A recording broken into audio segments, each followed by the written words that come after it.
This space, this studio, is not a collection of gear.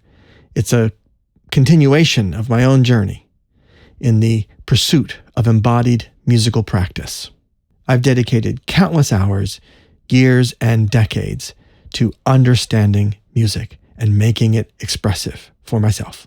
This includes learning the piano, how to sculpt musical language, how to manipulate it, how to analyze it, and how to make it expressive. So I want to spend just a couple of minutes exploring how this studio contributes to that process.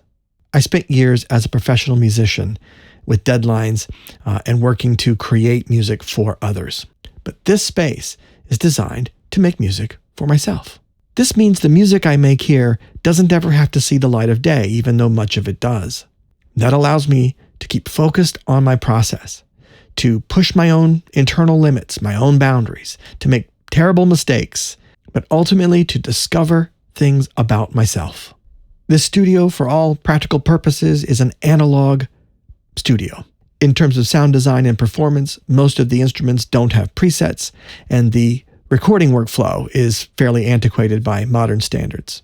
There's very little menu diving, and there are no OS upgrades or conflicts, no subscription, no authorization for plugins. None of that is happening in here. This allows me to stay creatively focused in the moment and develop some uniquely meaningful relationships with the instruments that I'm performing on. But it also means I don't introduce algorithmic feed distractions into my space. Existing in the world today means that we're dealing with a constant barrage of inputs. Most of them are unwanted, but we're human, and so they affect us. They change the way we see ourselves, and ultimately they can confuse and cloud our own creative personalities. Worse yet, I think this leads to a flattening of creative expression, something which I think is fairly evident looking at the music that's floating around out there, despite the huge number of really creative people who are making it. We're dealing with a constant march of musical inputs that promise convenience and efficiency and boundless inspiration with every new product that shows up.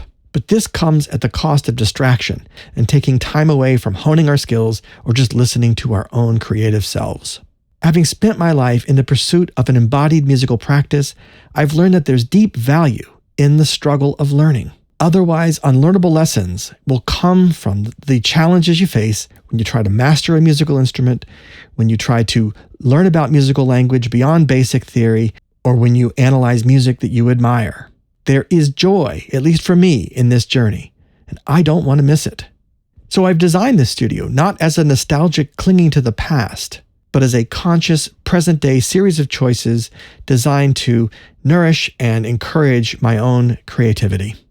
I hope this message resonates and inspires and uplifts some people out there. As always, like and subscribe for more like this, and of course, the music. And until next time, be well.